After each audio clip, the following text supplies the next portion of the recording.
My name is Lauren Brohawn. I manage the Alaska Airlines Environmental Innovation Challenge through the Buerk Center for Entrepreneurship here at the University of Washington's Foster School of Business. Thanks for joining today. We are going to be covering, what is the EIC? What is this challenge? Eligibility to apply, briefly touching on the application components and the timeline, sharing a bit more details about the student experience and the prizes, giving time for you to ask your questions, and then hopefully a chance for you to meet one another. I know there are a lot of students out there who are really interested in participating and are looking for an idea and or looking for a team with an idea to join. All right, so at its core, the Environmental Innovation Challenge is a prototype level competition where you're identifying an environmental problem that you want to solve and proposing your solution to it. These solutions may or may not work. It's a very kind of early stage idea, but we really, as you all probably know, we need as many creative ideas out there to try and work on the environmental problems that we face today. Things that you may or may not have, had on your radars through the news and various other channels, right? COP27 that happened this fall, the Sustainable Development Goals, Project Drawdown, which has identified, at least 100 areas where we can put our efforts in to literally see, a drawdown. There's a plethora of kind of categories, sectors within the environment and just, the world where, innovation and ideas, can happen. All right, so switching over briefly to student eligibility and the application part. So this is a regional opportunity, meaning that students at a university or college within Washington, Oregon, Idaho, British Columbia, or Alaska are eligible to participate. For those students who graduated this, past summer or fall, or even if you're going to be graduating this winter, you're still counted in this academic year and you're still eligible to participate.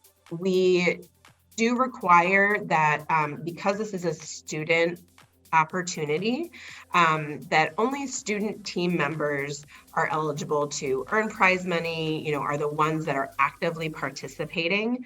We understand and recognize that there might be other people on your team. And for these purposes, we consider them advisors, those non-student members of the team. So again, it's the student members of the team that are eligible to participate. Any product, process, or service that addresses an environmental problem. It could be a nonprofit. There are various models out there, and again, it could be, some new technology. It could be a product. Could be just a different way of doing things. Again, we need, all hands on deck, all ideas for these environmental challenges here. There are cases that we know some students are working with outside entrepreneurs on ideas and projects that, the students themselves don't own, but we want to make sure that those students have a real, stake in that idea and are the ones that are doing the work, for the purpose of the Environmental Innovation Challenge. For teams that have over an annual revenue of $500,000. Those teams are not eligible because, again, this is an early stage, innovation competition. Lastly, if you've successfully completed our Jones plus Foster Accelerator program, you are no longer eligible to enter our competitions because our accelerator is really seen as, the top of our triangle, right, where you're now launching your idea. So this is lower on that pyramid, if you will. But if you have any follow-up questions, happy to address those later. We really try to make it, as low of a barrier as we can. So we're collecting your team information. So there's typically kind of a team lead who's filling out and submitting the application. But you're entering all of the team members to date. We know that you might have additional members that join later on.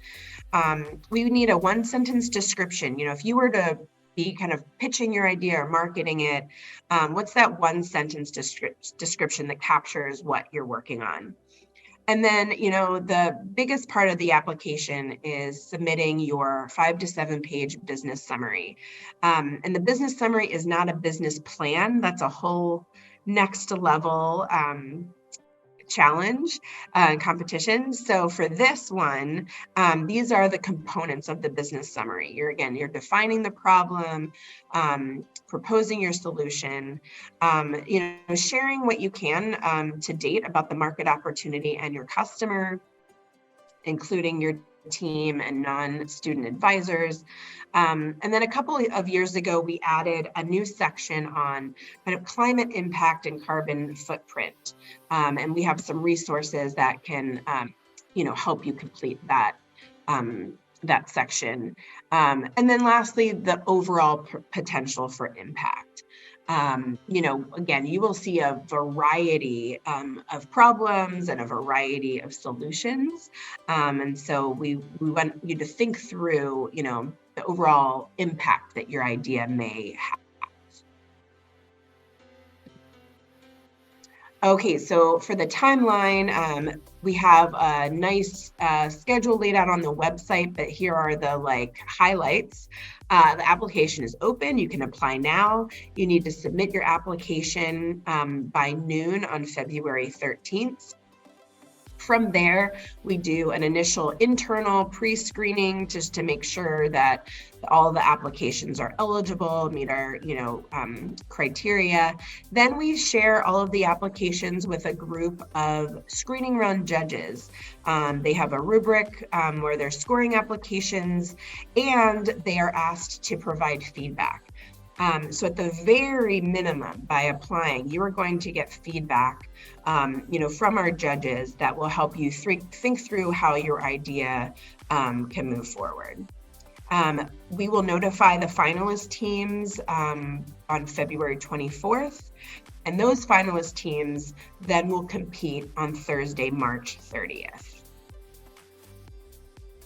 Okay, so going back to kind of where I started, which, is what is the EIC? What's the student experience? So we select around 20 to 21 teams each year from that initial application pool.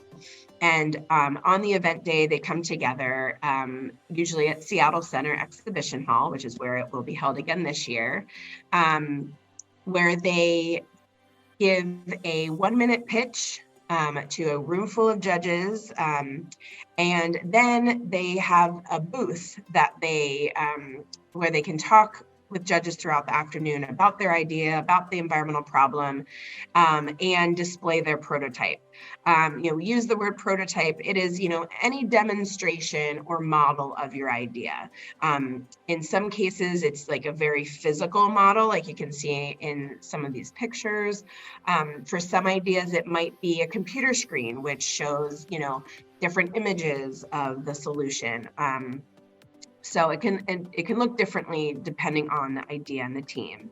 And so then at the end of the day, the judges cast their votes for their top 5 teams, as well as their votes for some special prizes that we have.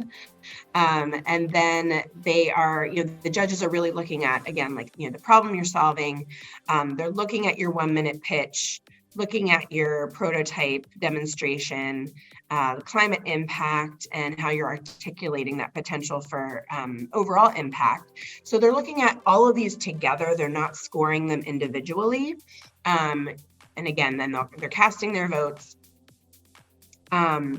And sorry, side note on our judges, these are judges from around the region, from a variety of sectors and experiences. So some are entrepreneurs themselves, some are investors, some are environmental professionals and engineers, legal expertise, et cetera. And so these are people that have been engaged with the Buerk Center for years, and then as well as, new people that we get to connect with leading up to the EIC, and inviting them as judges so they can share their expertise with the team. So it's as you probably can imagine, it's a really great networking opportunity to get to connect with these judges from around the region. And this all leads to prizes being awarded. So we have, these really big checks that we get to give out to teams, which is just really fun. And we do that the same afternoon. So we have an awards reception that same day, and teams can earn prize money. I mentioned briefly earlier that each year we do have some special prizes. This year there are currently 3. One is the Clean Energy Prize. The next is the Earth Lab Community Impact Prize. And then we have the Climate Challenge Prize. The details for each of these are listed on our website, so you can read the description. But as you can imagine, maybe with the title of each, there's a kind of a specific focus, right? So outside of those, first, second, and third place prizes, looking for teams that are focused on, a clean energy solution, or a solution that really connects with impacting a community. And then lastly, this, more climate focused prize. And as I mentioned, again, teams will receive, feedback from that initial screening round. And then for the finalist teams, you'll get the additional feedback as you're talking to judges throughout the afternoon. We tell them this isn't Shark Tank, right? It's supposed to just be really constructive. They will try and kind of poke holes at your idea, all in an effort for you to learn from the experience and see how you can progress your idea. So again, applications are open. You could start it now and then finish it up by February 13th. And then mark your calendar for the competition date, which is March 30th. It's the first week of spring quarter, right after spring break. So it's a great way to jumpstart your spring. I had a question in my mind, which I wanted to clarify, like, what is the extent of the idea? Like, if we as a team are developing just the app in form of a prototype, for example, in Figma or something to showcase, will that be good enough? Or like, what would be the extent for us to implement the idea? Yes. So the prototype is not, it does not have to be your minimum viable product, right? It just has to demonstrate, in a visual way, whether that's, 3-dimensional or not, what your proposed solution is. So as best as it can, walk a judge through, like, this is how a user would use this app, right? And that it could even be PowerPoint slides, right? Like, I know you have capabilities like beyond that, but I'm just saying, like, it could even, be a slide, some slides that you show. It's like, as if this were the frame, right, of the app, and then they click on it, and then this would happen, right? Hey, Lauren, I have a question. This is Eric from MS Ultra, and I was wondering how many teams can you join? Because, a lot of us share ideas and we kind of collaborate. So that's the question. Great question. So the question was, how many teams can you join or be a part of? I will say this, we don't have like a cap, right? But you will want to think through, okay, let's, assuming these teams get accepted into the final competition, you can really only be active on one at the event, right? So you'll then have to decide, okay, well, what's my role now going to be? So I know I think it was last year, we definitely had an MSc student who was on, I think, at least 2 teams. And so, yeah, at one point he had to then decide, okay, well, for the purposes of the competition, I'm now like going to be at the booth for this team, like he couldn't pitch for another team and then be at the booth for a different team. So yeah, in terms of the application, like you can be a part of multiple teams, and then depending on which of those teams make it, into the final round, then you'll have to decide, because you're only one person. I have a question, Lauren. I'm wondering, what is the least number of people you can have on a team? I would say 2. I mean, ideally you'd have, maybe 4, but, when we get applications that are a team of 1, right, where there's no one else listed, we'll definitely come back to those students and try and help them find team members, even for the purpose of, competing at that final round. It is so hard for one person to talk with as many judges as they can, right?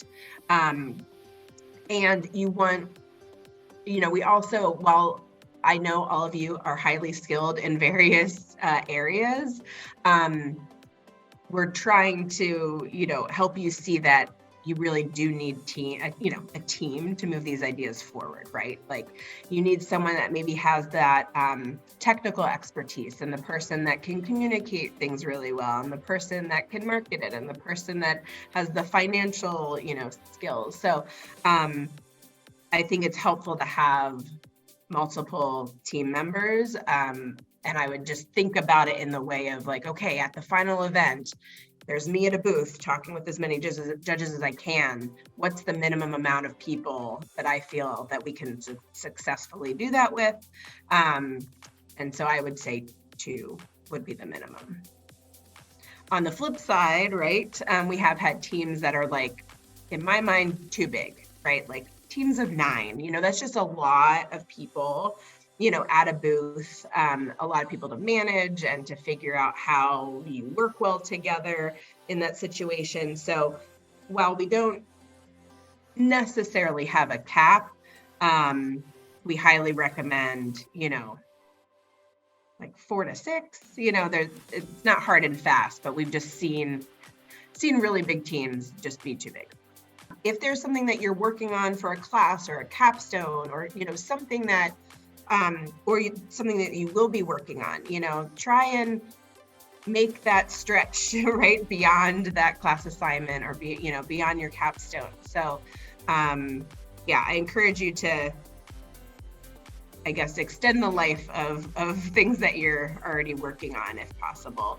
And at the same time, right, inviting you to making, maybe taking a step outside of what you're normally working on. And like, this is that opportunity, to play around with something that maybe you've been like working on in your head, or that, is a problem area that you're like, oh, I just wish someone would like do something about that. Like, right. Like now's your time to do it, with the support of the Buerk Center, the judges, et cetera. So, it is work. I totally get that, but we know that you will get a lot out of it.